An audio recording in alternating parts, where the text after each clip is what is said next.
that takes place. An adverse childhood experience is trauma that takes place in one's life before they reach the age of 18.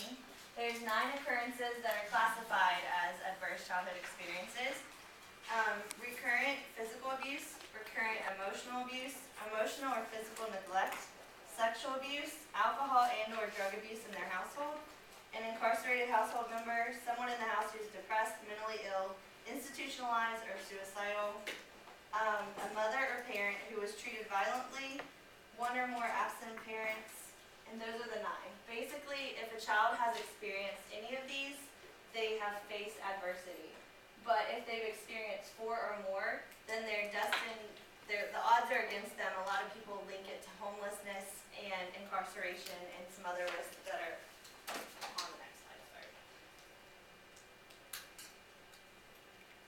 Oh, sorry. Here's some percentages just to let you see. The first one is for a child with 1 adverse childhood experiences. Basically, 22% of the population has at least experienced 1 in their childhood. And then the numbers go up. And actually, if you see that if most people have had multiple. So if you add up the 3 beside the right. Most research confirms that adverse childhood experiences often lead to immediate bad decision making in adolescents and young adults, which in turn leads to illegal behavior, teen pregnancy, experimentation with drugs, and or dropping out of high school. Adverse childhood experiences are a set of modifiable risk factors, and intervening to reduce these risk factors can have far-reaching implications, especially in terms of mental health promotion and mental illness prevention. There was a strong link between incarceration and single-parent homes. Also, parent absence is determined a leading cause of teen pregnancy, and household dysfunction has been linked to suicide. Here are the risks of what could happen to them if they don't turn around their life after their adversity that they experience. So as you can see, all the things I listed before: suicide, there's some health problems, diseases, homelessness, job problems, incarceration, teen pregnancy, dropping out of high school, mental health problems. And this leads me to introduce you guys to our guest speaker, Alyssa. And I will give you a little bit of information on her before her presentation. Alyssa Canterbury was born in Charleston, West Virginia to very young parents, and she was an only child. She has been advanced since she began school at the age of 4, and she has always excelled in her class. In 2011, she started a charity in her hometown with her youth group called God's Closet, because she knew what it was like to have less. That charity within months was helping an entire community and partnering with the American Red Cross to help flood victims in Kentucky. She graduated this past May with a 4.4 GPA. She will be attending Grand Valley State University in the fall. She's been awarded their Award for Excellence Scholarship that's valued at $6,300 per year. In addition, she was out of 54,000 applicants nationwide. She was selected out of 106 selected to receive the National Horatio Alger Scholarship, which is a 4-year scholarship that's valued at $21,000. So without further ado, Alyssa. I would like to apologize ahead of time if I stumble, but I'm Alyssa Canterbury, and as some of you may already know, I was born and raised in a small town in West Virginia. It was one of those towns, I don't know, you've watched the movies before where everyone knows everyone and is so familiar, but as long as I could remember, everyone had been talking about getting out and finding somewhere better. However, everyone who did get out eventually wound up right back where they began in West Virginia. I decided at a young age that I was going to be different. However, as I tried to progress into an actual successful person, adversities would frequently introduce themselves. Moving several times, I attended 6 different schools before I even began my high school career. My parents, they were always enticed by some sort of greener grass on the other side, so we moved every so often, and amidst that disorder, my father couldn't find a steady job. My mother stayed at home trying to keep me busy from creating my own chaos. I realized a little early that my family was dysfunctional It wasn't bad enough for me to think that things could get any worse. However, somehow they did. My father began dealing drugs, and as a result, my mother became addicted. Our once sort of normal family turned into a household full of strangers. I saw my parents less and less, and with each event, the unsettled atmosphere became more apparent. Their lifestyle only gave them stress. We had little money, and sometimes we had no place to call home. I lived between grandparents, friends. Financial disagreements had become verbal disputes. Verbal disputes became physical confrontations. Our lifestyle diminished. The bonds of our relationships broke. My studies were jeopardized. My sleep was non-existent.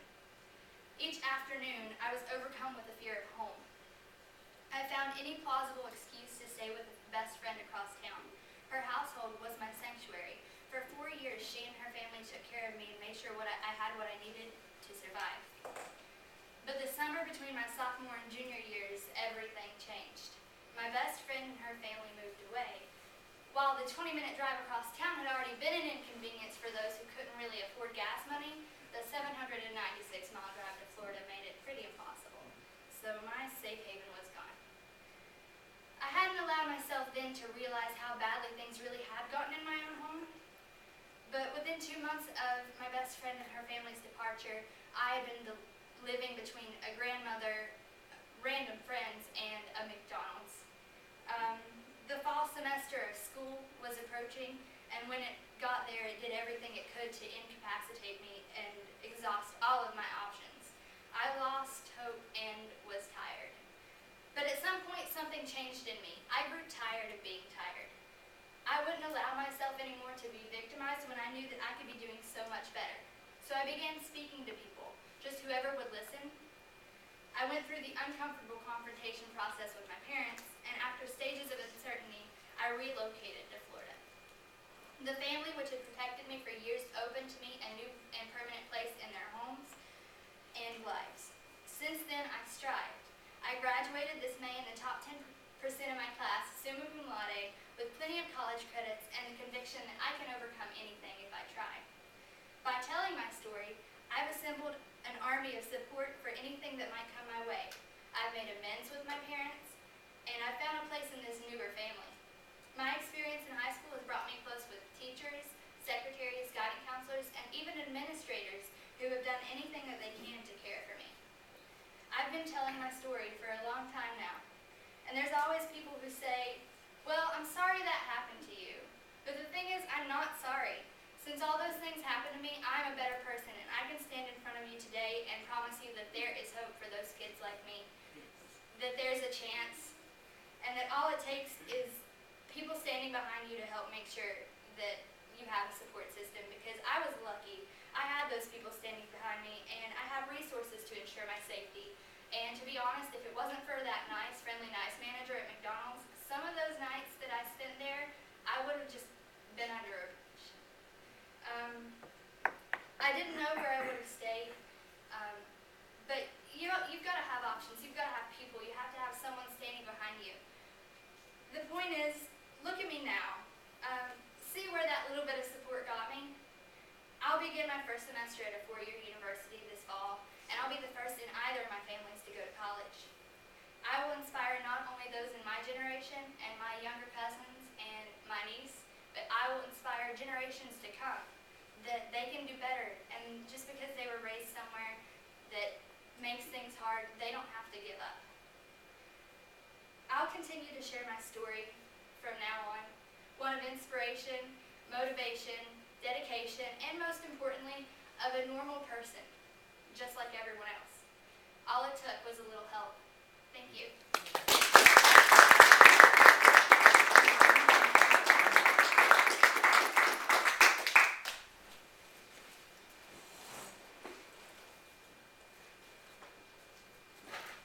Wow.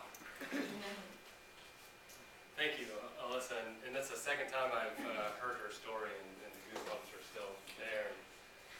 They have something called the theory of desirable difficulty, and it's an education theory, and so those in the room with education background may understand it. It says that when a difficulty is engaged, you can go one of two paths.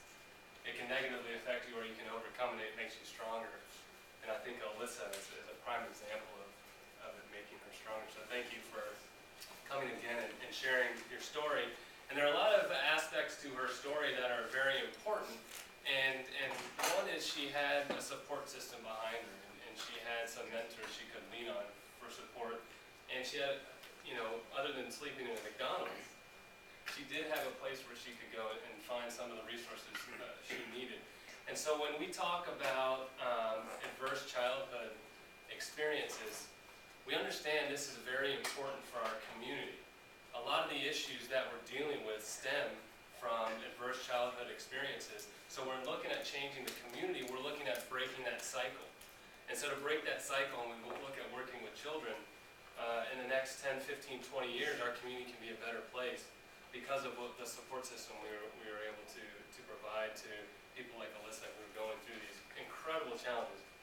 I can never really comprehend what she's gone through and overcome. I was very lucky to grow up in a good household with two parents, but not everybody is that lucky. And just because they're not that lucky doesn't mean that they don't deserve a chance at a better life. And I think everyone is in this room because they believe that. So thank you for coming. We have a lot of funders and nonprofits and board members, and hopefully we'll open this up to some discussion and we can chat and get to know each other a little bit. This is the second community meeting that we've had. We're going to have additional community meetings. We met with Mr. Rosen and his team, who's doing great work for the Tangelo Park program, and they've agreed to come up in the next few months and present on what they've found. The Tangelo Park program has been going on for 21 years now, and it's a very interesting program that I'm excited to present to this committee. In the first meeting, we talked about failure. And so when you look at nonprofits and they have isolated impact and sometimes they collaborate, but these things have shown time and time again that it's failed. And so what we're talking about is collective impact. And what collective impact starts with is the people in this room. And we come together to make a significant change in our community. And we have to have people who are dedicated to making that change in order to produce collective impact. So I do thank you for your time. We have a lot of new faces, so this is great. Let's see if I can work the clicker. For collective impact, 3 conditions must exist. You have to have an influential champion. And this isn't one organization. This isn't the Community Foundation saying we're the champion of this cause. This is the people in this room. It's a group of people that come together and say we're the champion for this cause. You must have adequate financial resources. The Community Foundation, our grant committee, and our board of directors are committed to this project, are committed to seeing it forward, and we have committed significant resources to do so. We need even more, and we're looking for a collective approach of different funders coming together to do that. And there needs to be an urgency for change. And our board of directors, we were tired of the Band-Aid approach to grant making. We made a significant change in how we award funds, and they've come together and they sense this urgency in our community that now is the time to act, and now is the time to move this project forward. So I think these 3 things exist, and we'll be looking at those more closely as we move forward. There are 5 facets to collective impact, and the first is a centralized infrastructure. So a centralized infrastructure, and what that means is there needs to be someone who is accountable for nonprofits working together, for measuring impact, for reporting data, and for coming to community meetings like this to report on what we found and moving it forward. I think what's really clear in our research that we've done is that we can't pick one solution, this is a solution, and we refuse to change. We have to be mobile. We have to be willing to say, we tried this, it didn't work, let's move somewhere else. But we need a lot of different pieces to come together. So we're not saying this is the solution, everybody has to do this. We're saying, how can we make change, and we're going to measure that change, and if it doesn't see the results that we expect, we're gonna mobilize and do something different. A dedicated staff. Our Community Foundation staff has been working very hard on this, and we're looking to add even more people to that. A structured process. And so when you look at a structured process, and that's not necessarily this nonprofit and this nonprofit. What it is what is our end game? How do we measure it? And what is our theory of change? What theory do we have that's going to make a difference and impact in these students' lives? And that's the structured process, and then shared measurement, continuous communication, and mutually reinforcing activities. So what is the role of our funders at the Community Foundation? What is our role? And that's very key, because the role of a funder is different from the role of a nonprofit. We are looking at long-term social change. So we're not looking at helping one kid here, one kid our community. And these efforts have failed, and billions of dollars have been wasted. And is it because they weren't smart enough or they weren't caring people? No, but they have to be dedicated to long-term social change. This isn't, we're going to fund this for a year and see what happens. We have to be dedicated to what we're doing. We need to identify and focus on key community issues. We've done that. We need to create a movement for change. So this is a movement for people in this room, but also the public, also the community. We need to have strong marketing efforts. We need to have them create a sense of urgency that they are needed to act, so everyone comes together for this purpose. We also need to include solutions from outside the nonprofit sector. So that's a very interesting point of success in the role of funders.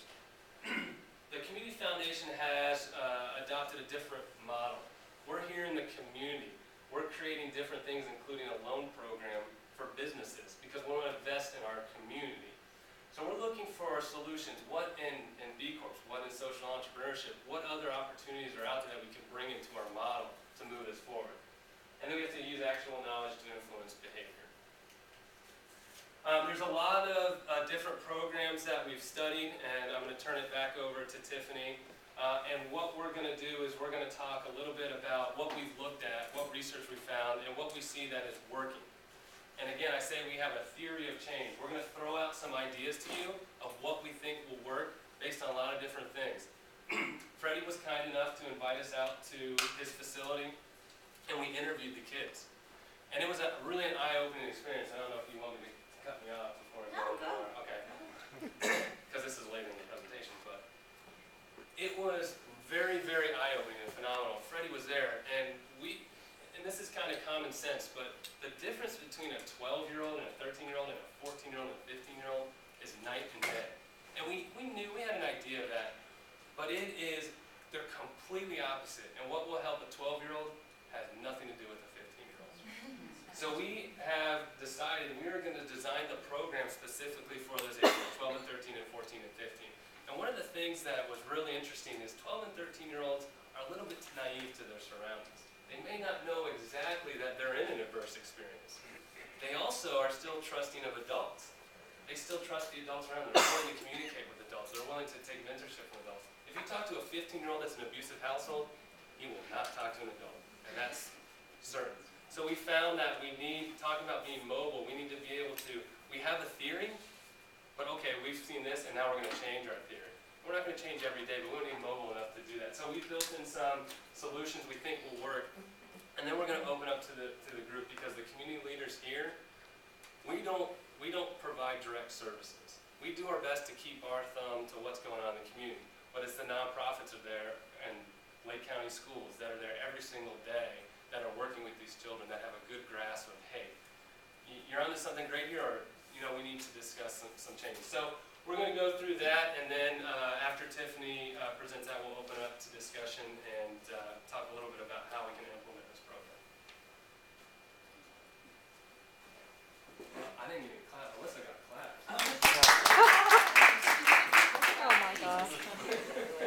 It's just too smooth. Okay, so here's just a few, I'm sorry. I always get up here without my notes. That's not a smart thing to do. Wait, oh, sorry. Also, they do have paperwork in front of them, right? Yes.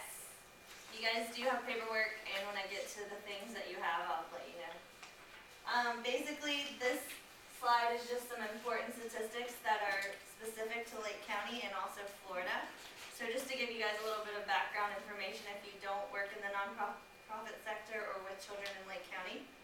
There's 25,000 approximately Lake County students on free and reduced lunch. And if I say anything that's incorrect, let me know, Kathy. Currently, there's 16.2% of Lake County children living below the poverty level. There's 24.9 in Florida. There's over 3,500 homeless students in Lake County. This was as of 2012. The high school graduation rate is 78.2% in Lake County. There is a minimal dropout rate, but I was explained that this is because that the kids that drop out usually drop out before high school, right? Or before this number is calculated. 35% of Florida's single-parent families with related children, so there's 35% of the homes are single-parent homes. And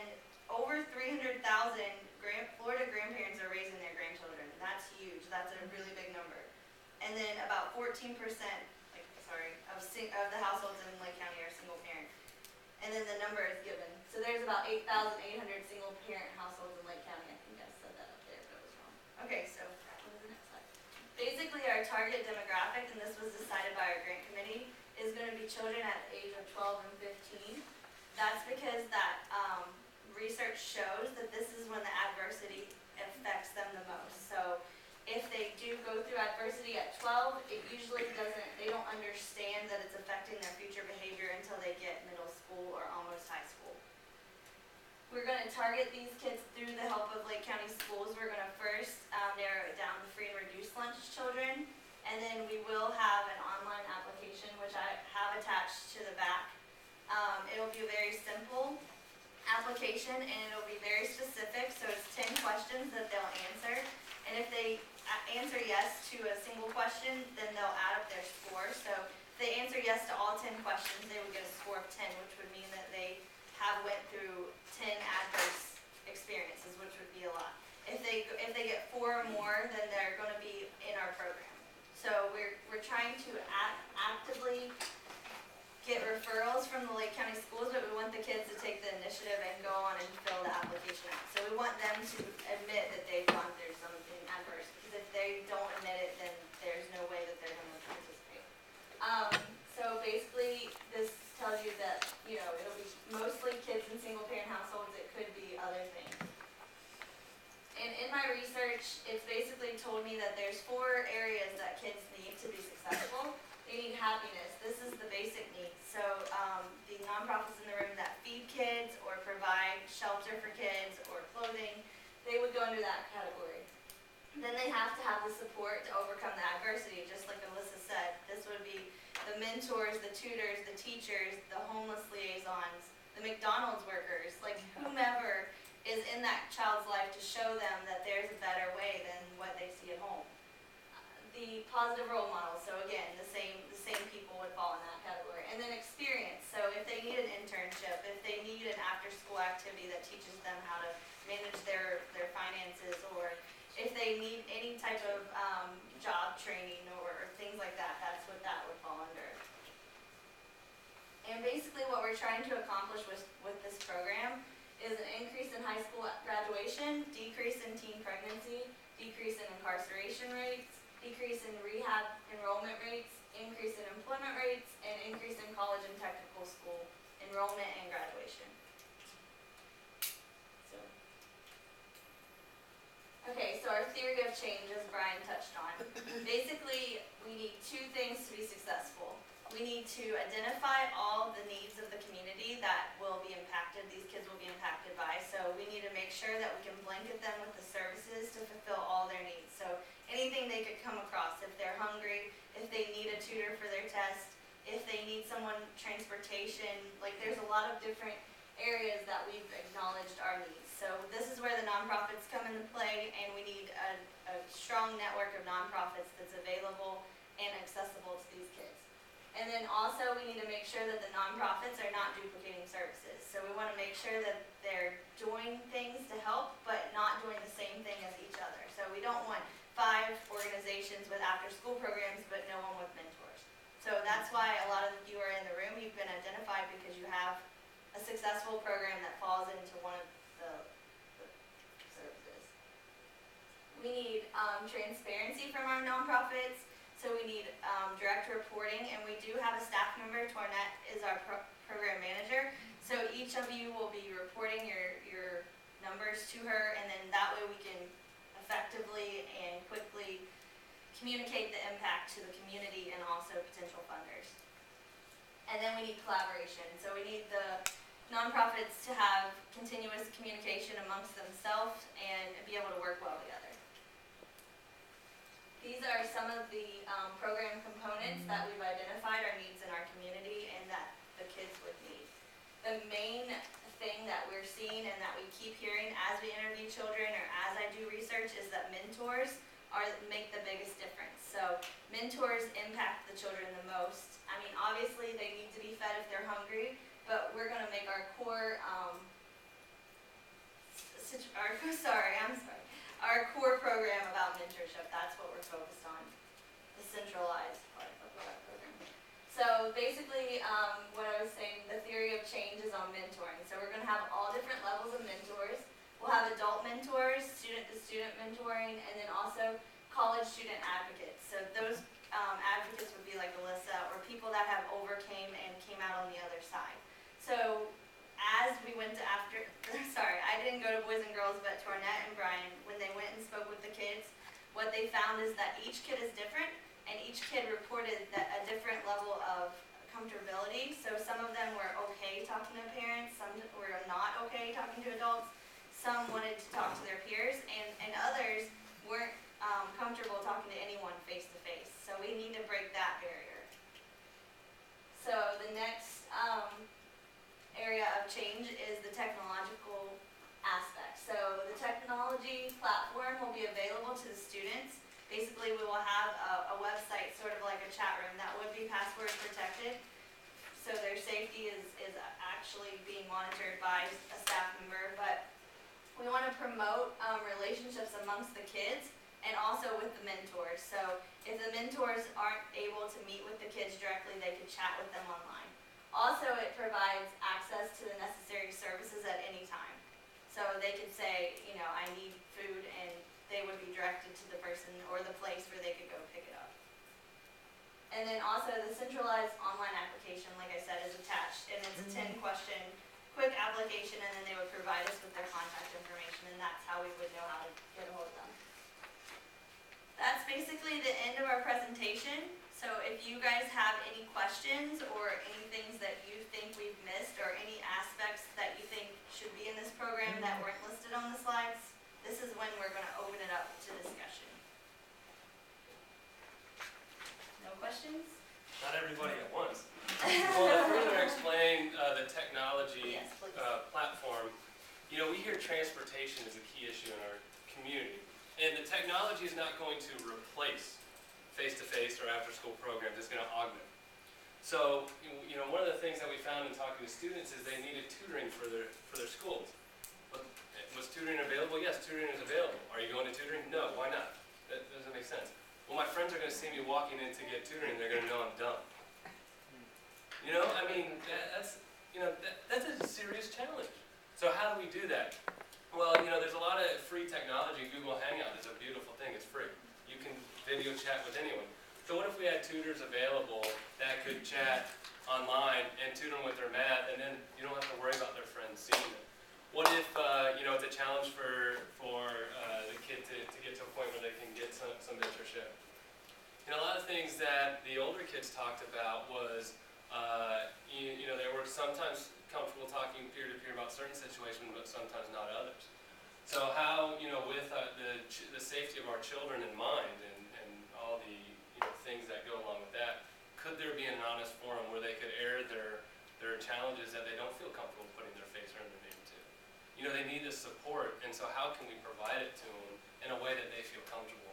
So in building this technology platform, we don't know exactly what it's going to look like. We do know the components that we think are important. It's based on what we've heard from the kids. So we're going to continue to talk to them and see what needs are out there. So, you know, to put Freddie on the spot, because I always like to put Freddie on the spot, why don't you, if we can get the discussion started on some of the things that you see in the kids that you serve, and for those who don't know about Boys and Girls Club, they're incredibly successful in what they do. And I do want to encourage people to open up and speak their mind and what they see and what needs are out there, and challenges they see in our theory of change, and how can we work with our grant committee to move this forward. So, Freddie, you're on the spot. All right, so you want me to... And I don't even talk to Freddie beforehand and say, hey, I'm going to call on you, because how could he be honest in that?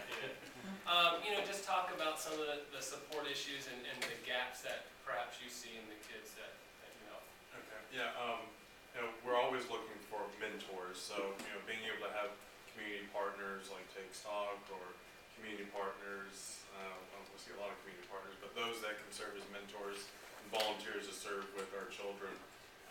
It was very eye-opening for me as well, because even though I've worked with children for years, having them a focus group with 12 and 13-year-olds right before the 14 and 15-year-olds, I had no idea that they thought that differently.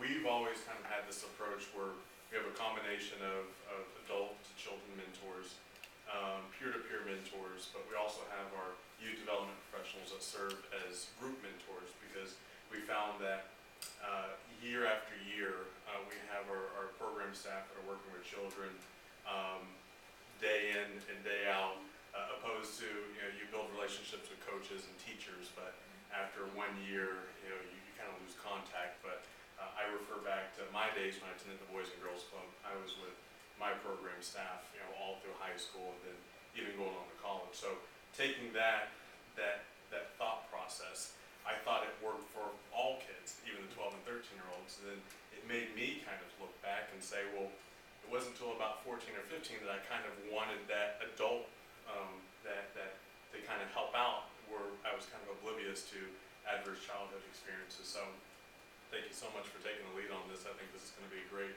conversation where it's going to open up some great dialogue. Well, and I'll just add too, there's a kid in there who loved playing the violin, and he had no place to play the violin because he couldn't play it in his home. And we said, well, where could you go to play the violin? There's got to be places you might. Well, my dad won't let me go. So, even if you had all the services available, if you have that parent holding them back for whatever psychological reasons could exist, I mean, that's another challenge to overcome. Yeah, it's very interesting. So, Brian, I'm Karen Broussard from Second Harvest. I guess there was a meeting I missed. Yeah. Okay. So you're catching. Okay, I'm gonna ask for Nancy now. You're catching up a little bit. Can you give us maybe just a brief underpinning, and in this also sort of a timeline, if you can even imagine a timeline, because I'm guessing this is pretty much still an exploratory stage. Correct. But can you give us kind of a brief, get us to this meeting, briefly, if you can. Is that possible? So, and when our grant committee started focusing on what is our first initiative going to be, and they said, well, what about homelessness, or what about substance abuse, or how can we help that? And we said, okay, well, we'll go research and we'll figure out what's going on. And we kept coming back to this thing. Well, it's a little bit deeper, but we can tie it back to these adverse childhood experiences that happen at an early age. And you basically go one of two directions. You're successful and you have the support that you need, or you go down a very bad path. And that leads to substance abuse, homelessness, all of those things we want to change in our community. So we said, okay, we can see from our research that there's some underlying issues. Now how do we build a program around steering more of those kids to a positive path than a negative path? And so we started some of these focus groups and working with our nonprofits and said, well, Boys and Girls Club, their incarceration rate of the kids that participate in the program is about 0%, right? Teen pregnancy and kids, 0%, correct? So we don't want them to go to jail, we don't want them to get pregnant. Well, here we go, we got a great program, so he said, Freddie, you're great. You need to help more kids. So he said, well, how many kids do we help? There's 2,500 homeless kids in Lake County. If we had millions and millions of dollars, maybe we could, but we don't have that. So how do we target it? So we said, well, if we can get in the 250 to 500 person range by identifying if you're low income and you have 4 adverse childhood experiences, you're enrolled in our program. But the program is comprehensive. So you go to Boys and Girls Club and you get food from buses and backpacks, or you get mentoring from Take Stock in Children, and you get all these services that you need. And we said, okay, well, there's gaps obviously that exist. How do we fill those gaps? And so that's what we're looking at. We can fund Boys and Girls Club more so they can serve more kids, or Take Stock in Children so they can have more mentors and scholarships. And then if we do that, there's still kids falling through the cracks because Boys and Girls Club isn't helping everyone. So what gaps exist that we can fill with this program? And so this led to this community meeting that said the Community Foundation can't do it by itself. Boys and Girls Club can't do it by itself. Lake County School Homeless Liaison can't do it by itself. We need everybody working together. So we're bringing this community meetings together so that as we're doing research and we say, we think we have a solution, what does it look like and how can we come together to really, once these kids are enrolled in this program, we want 100% to graduate high school. We want 100% to go to technical or college, and we want them to have a better life. And really, Maybe it's 98% we see, maybe it's 80%, I don't know. But my goal and the goal of our grant committee is 100%.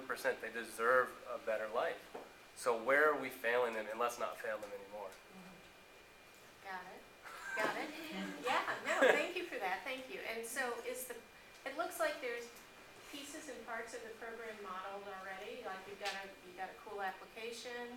Have you thought, I mean, is there a program model sort of conceived of yet? Yeah, so there's actually several models that How important is that at we, this point? the structure is very important. And so when we talked a little bit about collective impact in those 5 things, they've studied several programs around the country that have worked.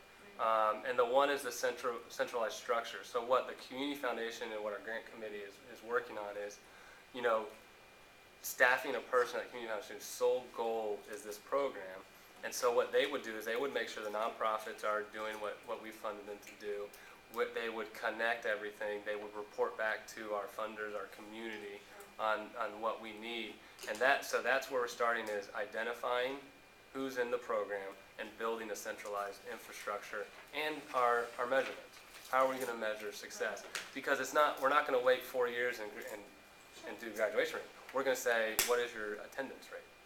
Because if you're not going to school, you're not going to graduate. So we're going to measure along the way and report quarterly and annually on how we're making strides towards these measurable goals.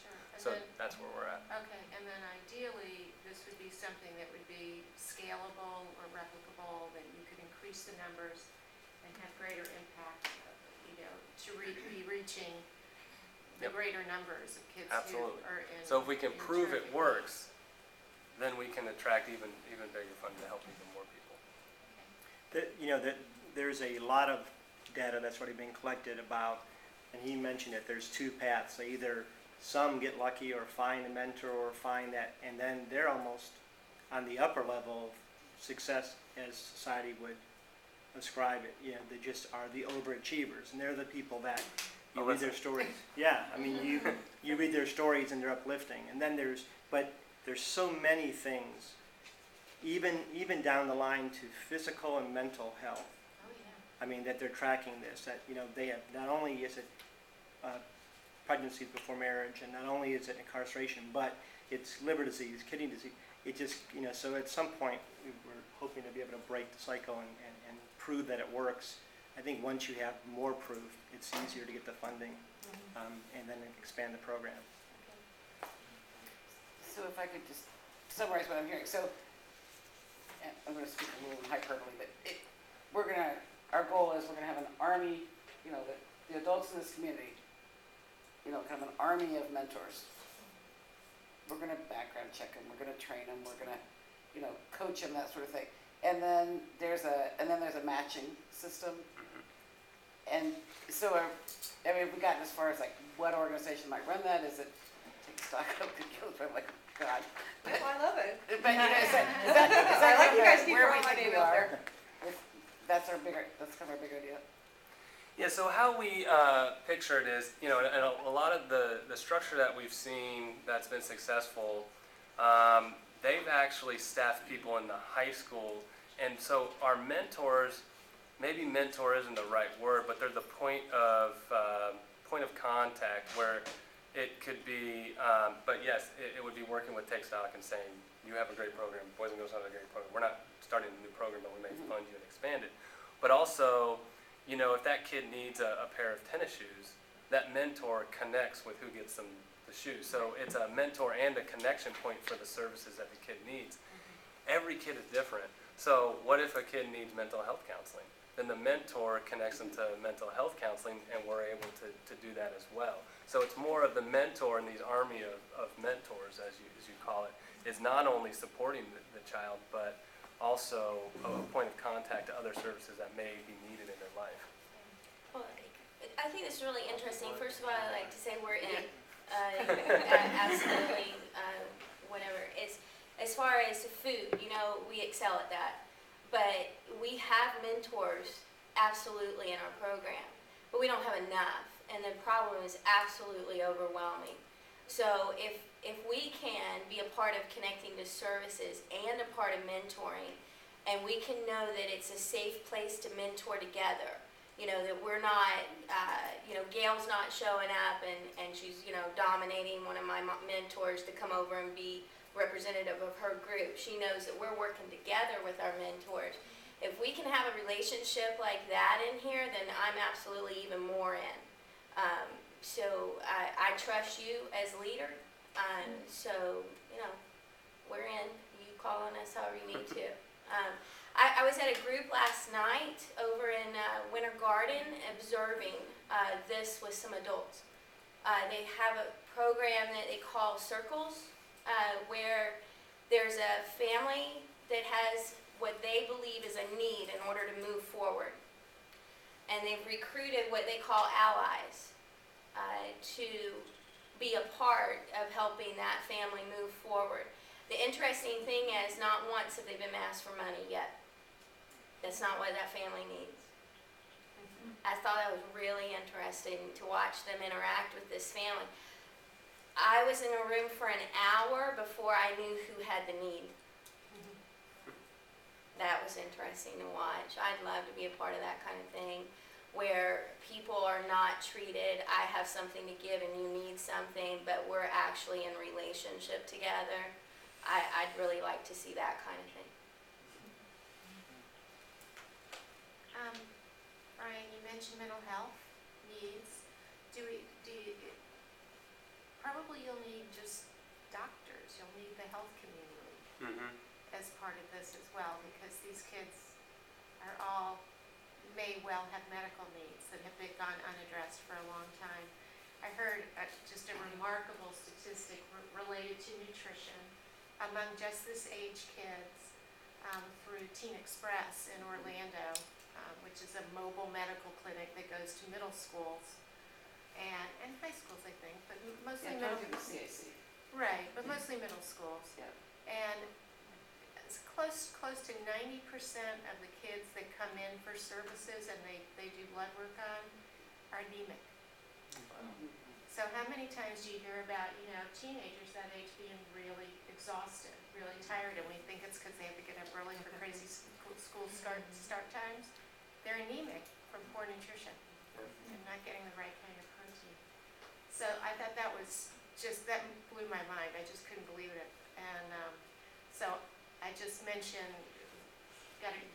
we have to, as a group, whoever can, recruit the health community, the medical community into a circle as well.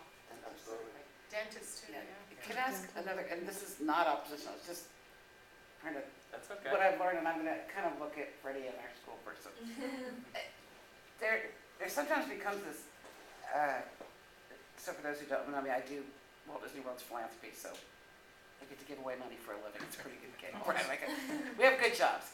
But there kind of becomes this narrative that, like, if I could just get the kid away, the school could fix them, or if I could just get the kid away from these problem parents, you know, Boys and Girls Club could fix them.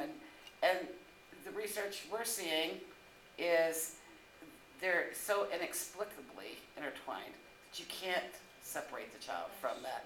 And I just wonder, then you go to kind of the giving thing, and I don't want to question it, but can I just understand the dialogue you had about kids as kind of independent of this, or how do we see this working? So just for the two of you, kind of your thoughts on the parent chatter, how do we intervene with a I know one thing, that this has been a new concept that we've adopted this year, that because we saw that these children that had the adverse childhood experiences, it was a barrier with the parents. So two things that we looked at working to is working with the mental health counselors at Livestream is first and foremost as a referral service. So the parents then saw the Boys and Girls Club as a resource where then they could come in, be in a non-threatening environment where they had an opportunity to assimilate with other children, them not being stigmatized or anything.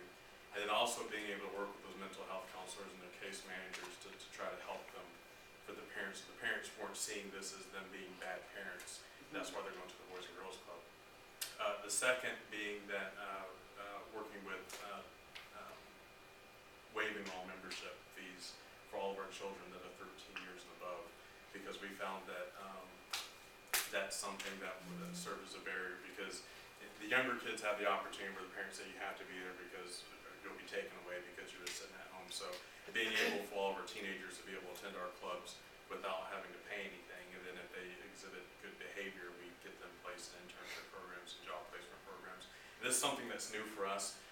We've seen some provisional data and outcomes on it that we're looking to roll out soon, but it just takes some time to be able to show what that looks like and if it has any effect on those parents so they don't see us trying to fry them away. Those are my part.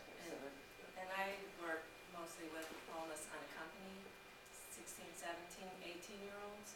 And no matter what they have been through, what adverse experience they've had, their parents are always, I don't want to say heroes, but they will not talk bad about them. So that is going to be a difficult thing to split, to split the parent and what their relationship is with the child. I have so many stories and I'll start crying. I think Alyssa I tell them, but I'll give you numbers after answer you Alyssa. guys. Yeah, she wanted to answer. I think one of Nancy's concerns, if I understood her correctly, was that it would be difficult to get into the actual household. I know when I was growing up, I struggled with my parents. If they knew that I wanted to participate in a program such as this, their denial and their pride would prevent me from participating in something that could help me. So I think that was probably more of her concern than the financial availability. Did I understand you right? Yes. Well, I feel that, and I have not spoken to Brian or Tiffany or anyone specifically about this, but I think that the best way to do that, what happened for me was I did it through my school system. The school system is going to have to be very important and a key player in this program in order for it to work, because we legally, I don't know if it's the same in Florida, but in West Virginia, we legally had to go to school, or your parents would get arrested for not taking you, making you to go to school. So we had to go to school, and what we did at school, they didn't really know exactly what was going on. So I think that school would be a safe place to initiate these programs and bring them to the kids, rather than it having to be.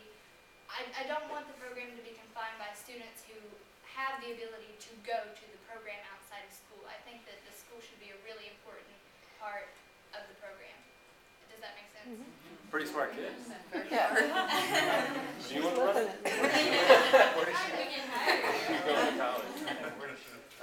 Can I ask you a question too? Do you think, and some programs that we've looked at actually have a component that's as much teaching leadership, parental leadership training, as it is dealing with the kids themselves?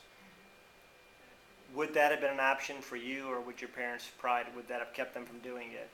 Yeah, my parents' pride did prevent them from family counseling that was suggested to them many times. So I think leadership and family counseling would do well for those who would accept it, but I do think it would be an issue because a lot of times pride and denial comes into it. A lot of people, and it's not always just pride, a lot of people feel like they don't realize that it's gotten that bad, or they don't want to believe that their life has become Right. like it has. And there's a stigma attached to it. We talked to a gentleman today who explained that if you have a parent who's a high school dropout, now what's the chance of them coming and speaking with the principal about their kids having trouble in school? It's almost nothing.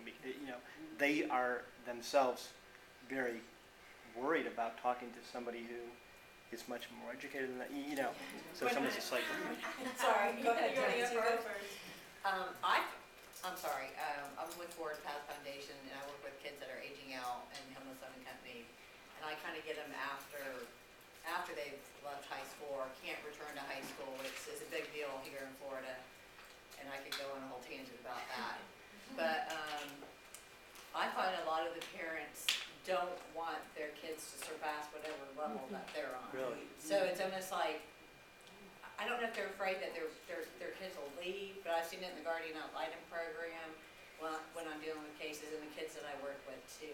It's almost like they will do anything to destroy their kids' chance of They lower the ceiling for. right, and I'm really surprised. We started our foundation because we were a group of of guardian ad litems and people that worked with kids in the system. And we were shocked about what happened when they went out to be on their own, once they turned 18. My first case was a 14-year-old, and I followed her until she aged out. And we had a close relationship, so I kind of went with her on her little journey. And I was like, just shocked by what that kid faced as she tried to come out of the adversity that she started from. You know, no fault of her own. And she made so you're talking about a mentoring program. The way I see it in my experience with the court systems and all that is we've got to start worrying about our young adults, those kids that are entering life as in their early adulthood, the kids that may have become pregnant and they did it because of the sexual abuse and all the stuff that they were exposed to.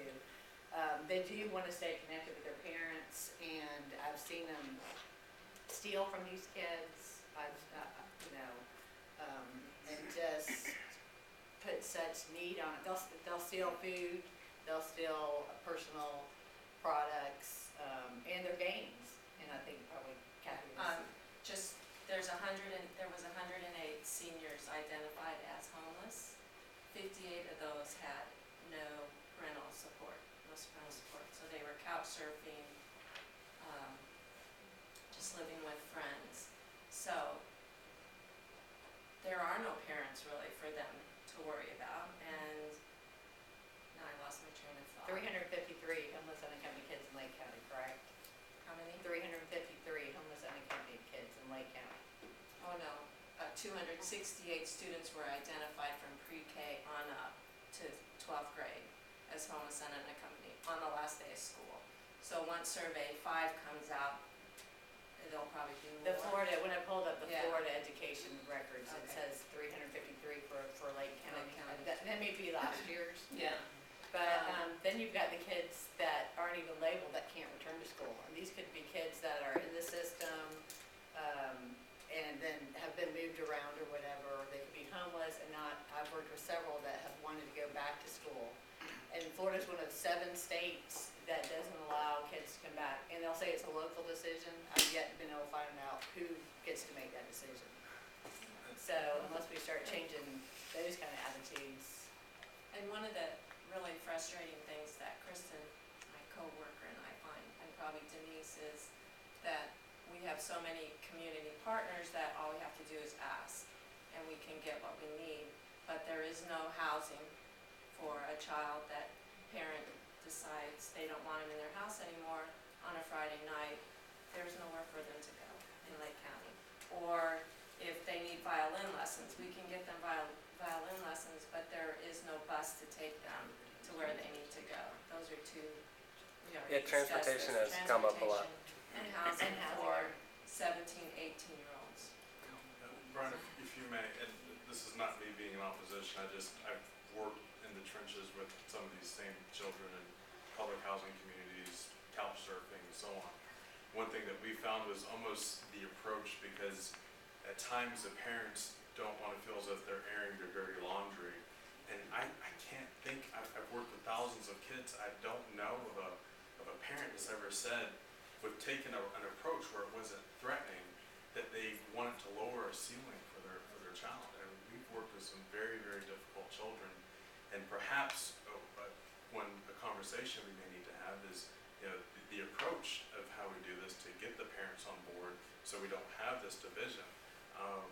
Because I've worked with kids from the worst of the worst that are, have gone off, that are in college and doing well for themselves, and I don't know, it's just something to think Well, about. and we've talked a lot about that. How do we present this program? That's why it's not going to be called Adverse Childhood Experience, obviously. Nobody's signing up for that. And so we've come up with the DREAM Initiative as an acronym, and so how we approach the parents and the students and promote this program, because there's going to have to be a marketing effort behind it as well to our community. It is key, and that's why what the Community Foundation is relying on the experts in the nonprofit community delivering the programs to tell us what approach is and advise us on that approach in launching this program. But your concern about the parent portion of it has been discussed at length with our grant committee. And it's a challenge that, I don't say can't be overcome, I just wanted to Right. understand how we were working it, Yeah. and, you know, to Alyssa's point, the schools is a great, you know, entry point. right. But, yeah, and so that's what we're looking at and working on, and part of the things that we can, some of the things that we can do in shaping this, and why these meetings are so important, because we need to understand that we don't know everything. Not everyone in this room doesn't know everything, so we need to keep continuously looking for new ideas and new approaches that are working. It's so hard when you find a child that's in crisis. I mean, if you're standing there in their home and there's insects crawling on you or whatever, it's hard not to grab that child and run. It's hard not to immediately want to save them. But the reality is you need to take time to establish trust as a mentor, and you need to take time not to judge, and that is hard on some mentors because of instincts to save, you know. But it's important because they do love their parent. It's the only parent they know, and they are in love, and anything we do is not going to bypass that love. So you have to mentor without coming in with judgment. I think that's a really big deal, and I think you understand that, you know, Well, girls, absolutely. So, you know, I mean, I don't know if we somehow train our mentors. We probably need to put some resources into that to teach them. Well, that's what we love found in looks like. talking, sorry, if you want to go ahead. Listening to her, I was thinking about how I live in Lake County as well as work outside the counties, but I've had a 15-year-old that, she's now 23, I think it is now, 25 or so, that came to me. Well, I found out that she was looking for someone to take her in so that she can continue to go to school, because her mother was on drugs, and she had left her at this one place, but she wanted a better life. Skipping the story how I got her, I wind up taking her in, and there was a struggle with the parent, because the parent, the child needed the Medicaid. The parent was getting food stamps and cash for her. And so every time I would schedule to talk to the mother about the need of the child became concerned about the mother not having the money or the food stamps. And so she would just interested in just going back to where the other person that did not support her, and many other things were opened up to her that she didn't want to be involved. So it took a little while, but eventually she weighed it out that she preferred having a home where someone cared and took care of her and let go of the thought of what's necessary for her. I mean, letting the mother keep what's necessary for her. So eventually, over time, if you take in a child like that, and if you can see they can gain that you're really concerned about them, some parts of something will let go of the parent, thoughts of the parent, but they will always, I could see her sadness every time I had to deal with something that was going to be snatched away from mama. But eventually, they get to a better place because their standard of living has changed and improved. Matter of fact, she went off to college. I'm still involved in her life. Well, and that's why we looked at breaking up the age group of 12 to 15, I think, in talking to these kids at 12 and 13, that undying, never wavering love for their parents is still there. But at 14, and some of the 15-year-olds that we talked to, and Freddie, if you want to comment as well, I mean, you could see it. They understood what was going on. They knew they needed a better life, and they had a good feeling of what they wanted to do to give themselves a better life. And I don't know if you had that same Some experience. just seemed like they wanted to get out of the situation. Yeah. Which is scary to think the fact that then they want to drop out because they want to go off and do their own thing. When they do their own thing, you know, they can only make so much money, so then finding other ways to make money. That's reality. Well, there has been like a lot of legislative with the food stamps and the Medicaid now. If you're 16 and older, you can get Medicaid without any parental signature. Food stamps, you have to be 17, 18, 19 still. And the governor's supposed to sign some bill that states that if the child has been identified as homeless and unaccompanied, they'll be able to get their own medical care without parental signature. So that's awesome, because we have had kids in the ER and they can't be treated without parental signature, so. And Brian, one thing that I have seen, going back, and I'm just thinking about where this disconnect may be with the parents, I've seen it's almost like as if they keep their children down and uninformed, and that may be attributed as to why they want to lower that ceiling, because then it compromises food stamps, it compromises their subsidized housing, but also compromise their earned income credit that they can get on their tax returns. But if you're almost keep the child down, I think that may be. It's like that Bridges Out of Poverty, if you read that book, and it talks about how hard it is to come out of poverty, because every game you make, there's somebody waiting to take it from you. And I read the book, and it didn't mean a whole lot to me until I actually started working with some of these kids, and it's like, it's so evident when you start watching side by side. That and the way the community addresses them or greets them when they are trying, when they don't know what they're doing and they're trying to benefit themselves, we've got to do better.